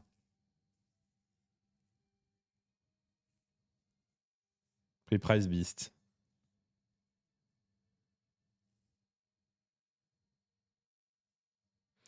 Non, mais le pas d'ordre, bien sûr que le pas d'ordre est extrêmement bon, hein, c'est pas un débat. Mais du coup, t'as sorti que au Skyfire le sub. Putain. Bah, j'avoue, il y a 720 points de Skyfire, hein, mais ouais, ça tire fort. Hein.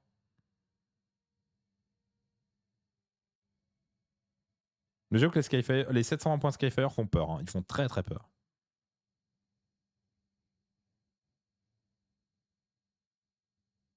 Par contre, ouais, je suis pas sûr. Il avait pas. Ah oui, non, mais il avait pas de. Il avait pas de. Ok. Bon, on va voir. Mais c'est intéressant parce que. Ah oui, mais les Zangor. En fait, je suis con, t'as qu'un seul pack de Zangor. Ok, oui, non, excuse-moi. J'ai mal lu la liste. Je pensais que t'avais Zangor, mais en fait, t'as Skyfire et un pack de Zangor. Donc oui, tu t'en fous. Effectivement, non, t'as raison, tu t'en fous. Si t'as que un pack de Zangor, tu t'en tapes.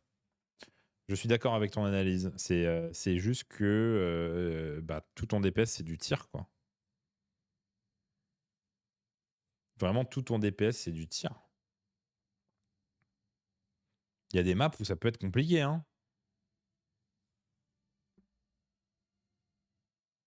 C'est un sac de 40 P. Oui, oui, je suis d'accord. Je suis 100% d'accord.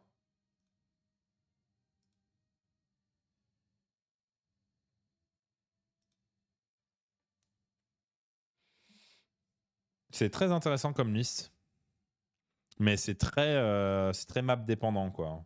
Faut pas tomber sur une map où il y a des forêts un peu mal placées parce que sinon, t'es vraiment dans la sauce.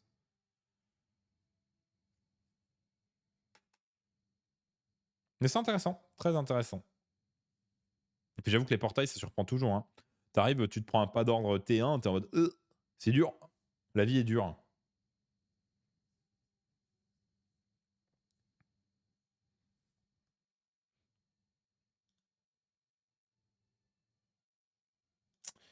Allez, on regarde un peu la suite. En tout cas, merci pour le débrief, Antoine. La liste de Ivans. Qu'est-ce qu'il jouait, notre bon Ivans? Il jouait la liste qu'on trouve en ce moment être la meilleure liste Stormcast, qu'il a bien piloté puisqu'il a fait un 4-1. Bravo à lui. Ensuite, donc tu as juste perdu contre Antoine. Et derrière, on voit quand même que tu as mis des maxi scores. Donc, la liste a dû bien tourner. C'est un peu le but de la liste. Tu as un peu buté sur Antoine. Mais c'est le cas de tant de gens. Il n'y a aucune honte à avoir à buter sur Antoine Dumont. Michel Jacobs qui jouait Iron Joe avec du Hard Boys, de la brute. Ok. Deux packs de Hard Boys renforcés en Weird Fist. Ok. Avec deux maxi cochons, deux packs de Hard Boys, un pack de brut. C'est pas mal. Enfin, moi, les Hard Boys, c'est pas mon délire, mais c'est pas mauvais. C'est du setup pour setup les brutes. Les Hard Boys sont là pour les défendre un peu, j'imagine. Vous avez aussi du setup sur les Mogonta qui font pas rien non plus. Donc, il a mis 12 PV avec un seul Prince Démon. Oui, bah, le Prince Démon, c'est du dégâts 3. Hein, donc, à partir du moment où ça passe, ça fait marrant. La liste, à mon avis, est sympa à jouer. Hein. Regardons la liste Luminette de Stéphane Gmur. Nous avons donc Ravenor, Stoneguard, ok. Les jumeaux, un Spirit of the Mountain, des sentinelles, très bien. Des Riverblade et Toll. Pour moi, c'est une bonne liste, il n'y a rien à dire. Il y a deux montagnes qui vont te garder le cœur de la liste. Tu as les sentinelles qui bombardent.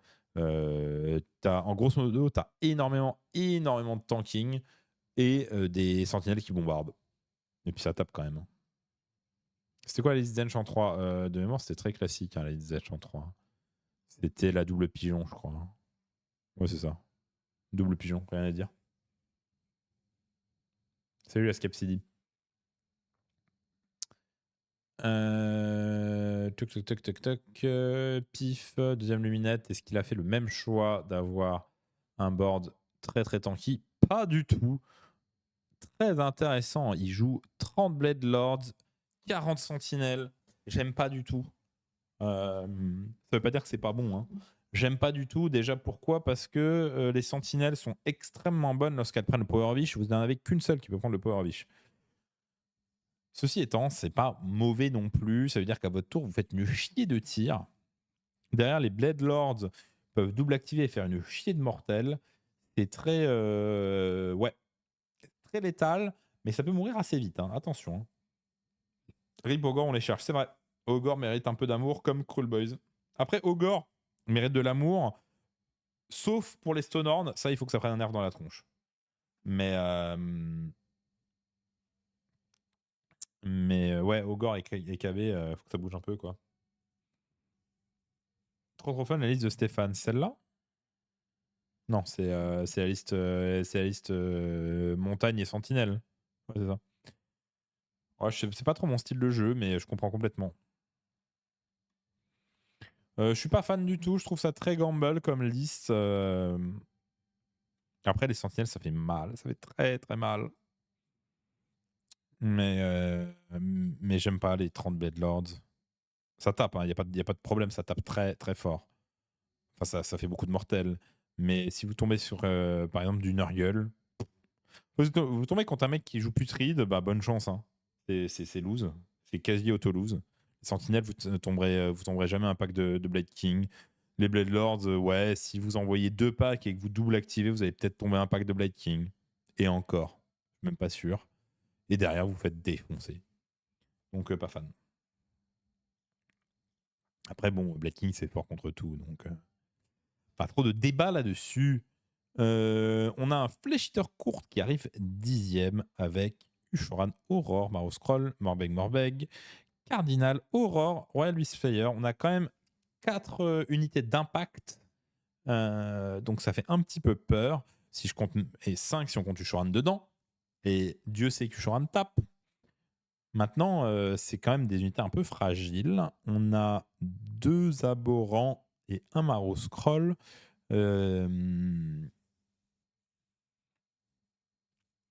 C'est intéressant à voir. À partir du moment où Ushoran tape, il sera full, donc il pourra ramener un pack.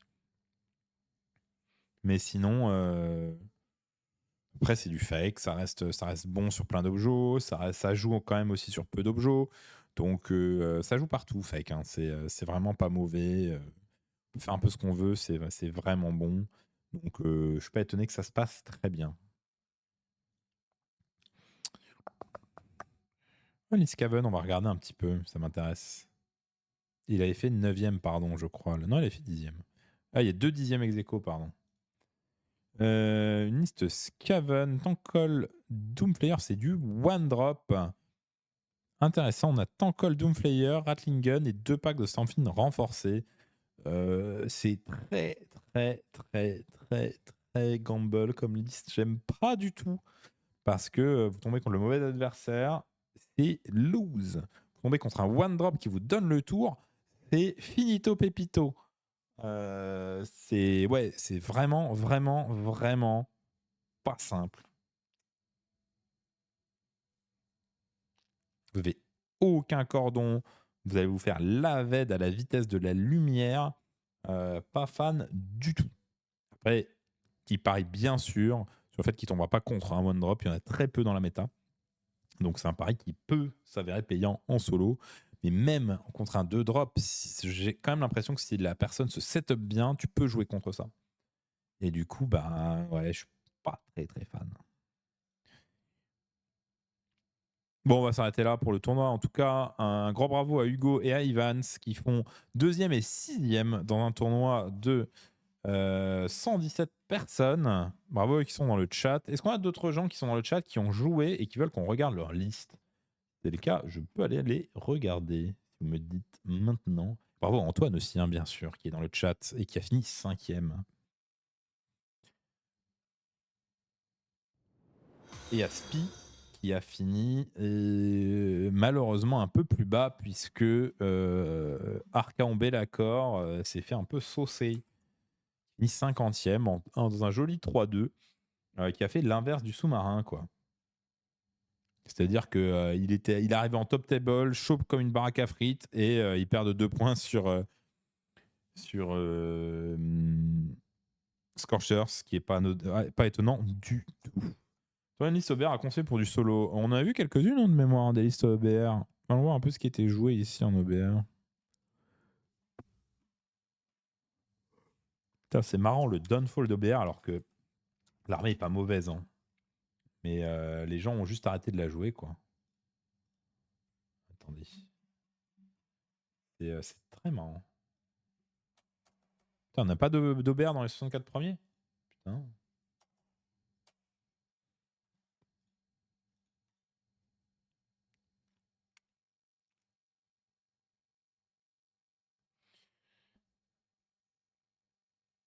Nagash, ça sort un peu en solo. Oui. Pour moi, oui. Hein. Pour moi, la liste Nagash reste bonne. Hein. Faudrait voir comment on la goupille, la liste. Mais comme ça, c'est Lisbot. Oh putain, je suis pas sur le bon Lisbot. Super. Lisbot. Ouais, c'est ça? J'en peux plus que l'URL était aussi éclaté. Mais bon, bref, on s'en fout. Alors, pof, action.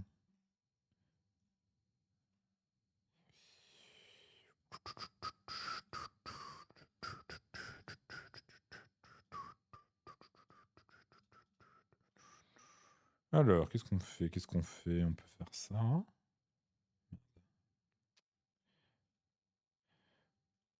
Vous avez plein de possibilités. Vous pouvez faire ça, par exemple. Ça, à mon avis, ça reste bon. Vous pouvez faire...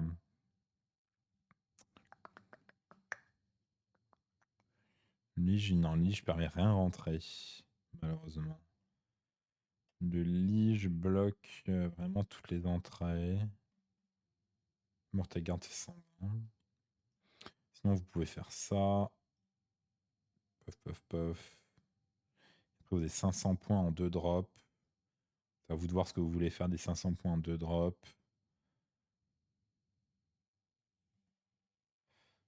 Ouba Shamaka, Spiros, le meilleur joueur du tournoi de loin. Tac, tac, tac. Ouais, après, vous pouvez goupiller d'autres trucs. Par exemple, mettre des arcailles. Et puis, bon, c'est un peu moins intéressant. Mais grosso modo, si vous partez d'une base, de cette base-là, peut-être que la version actuelle, la meilleure, c'est de faire ça. Peut-être.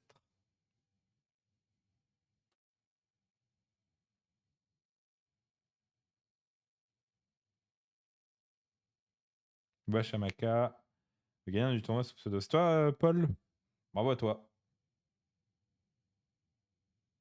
Tu penses qu'en Aubert, je pense en NH. En NH, j'aime moins. Je trouve qu'en NH, il y a tellement d'autres choses à faire.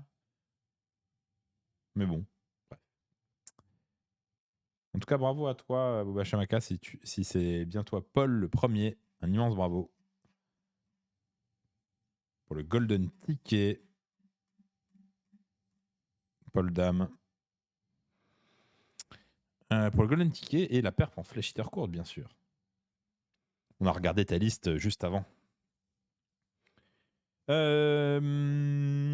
a fini un peu de faire la review, donc on va parler un petit peu de Sheffield rapidement, puisque comme je vous l'ai dit en début de soirée, il a été décidé par l'organisation et par l'ensemble des capitaines de prendre en compte le Battle Scroll pour ce week-end s'il sort jeudi ou avant.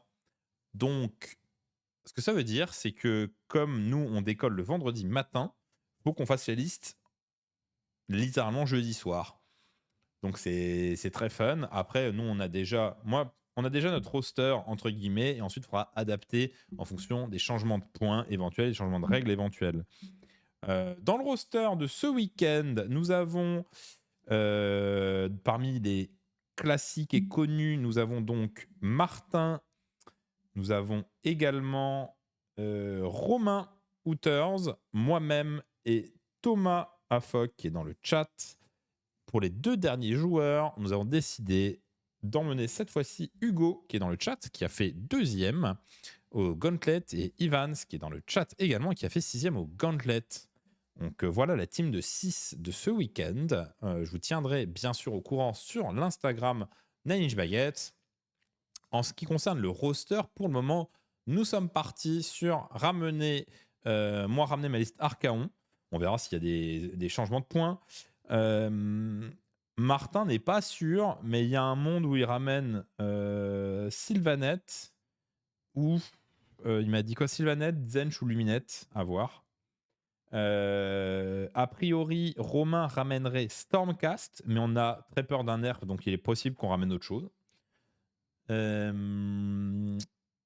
Thomas, a priori, ramènerait Caradron, sauf qu'il est en train de dire que la liste d'Antoine Dumont lui plaît beaucoup. Donc il y a un monde où il ramène exactement la liste Zench qu'on vient de voir, Thomas, ce week-end.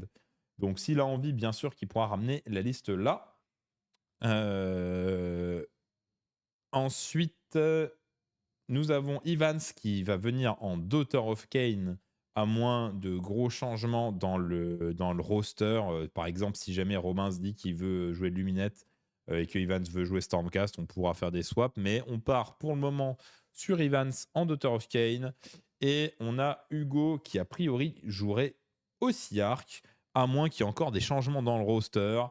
S'il y a tout qui swap et que Hugo veut jouer Sylvanette, on pourra également adapter sans problème. Donc on a quand même pas mal de choses que l'on peut switcher suivant le Battle Scroll.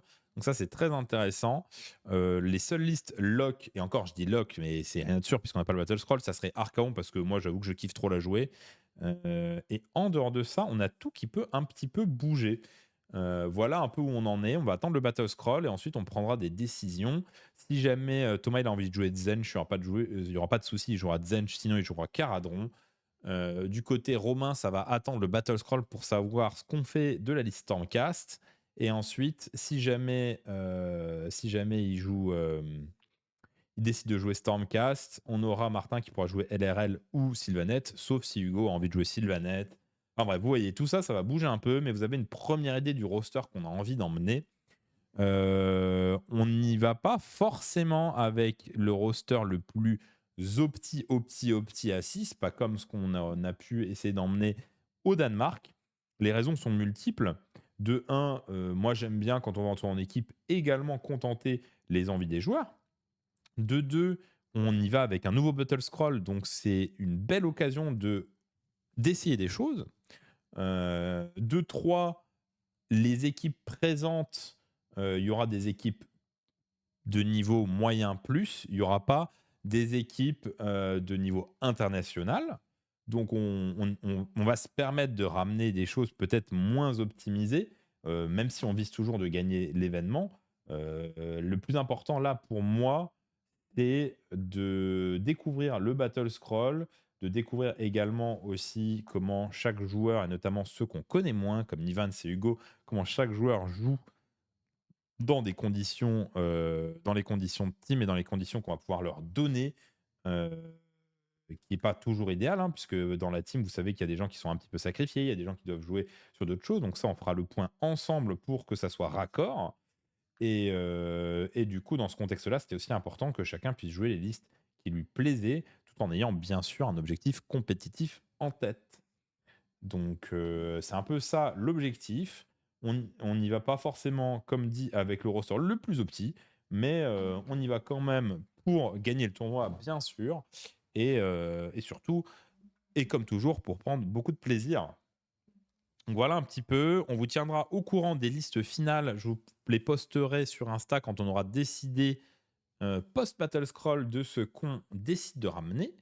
Et puis une fois qu'il y aura ça, il y aura le suivi du tournoi tout le week-end sur l'Instagram Nine Inch Baguette. N'hésitez pas à aller le suivre si jamais vous avez envie d'être tenu au courant en live de ce qui s'y passe.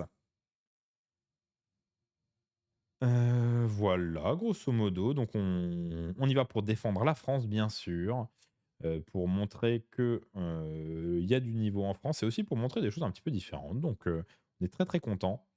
Très très hâte d'y aller. En dehors de ça, ce mois-ci, je vais jouer à l'Aléatorium le 17 avril. Je crois que c'est ça. Je crois que c'est le 17 avril. Le 19-20, pardon. 19-20 avril, il me semble que c'est ça les dates. Je joue à l'Aléatorium. Donc si vous venez, n'hésitez pas à venir faire un coucou. Ce sera avec plaisir. Surtout que c'est du solo. Donc pour une fois, je fais un solo en France. En solo, on a le temps de discuter. Alors qu'en team, en général, c'est toujours très ric-rac. Donc n'hésitez pas à venir. J'aurai le temps de discuter avec tout le monde. Parce que ouais, d'habitude en team, c'est chiant, mais comme je suis toujours à la bourre, que je dois préparer les pairings, que je dois faire plein de trucs, j'ai pas le temps de discuter trop. Là, en solo, c'est chill, c'est tranquille. Donc n'hésitez pas à venir. On discutera de tout et de rien. C'est avec un immense plaisir. Et voilà, je sais pas si par exemple, tu as déjà essayé les cox dans la liste. Alors, les Archaon, non, mais en fait, grosso modo, je peux pas ne pas prendre l'émerald dans les Archaon. L'émerald est bien, bien, bien, bien trop, trop important dans les Archaon. J'ai pas besoin de l'émerald, des cogs.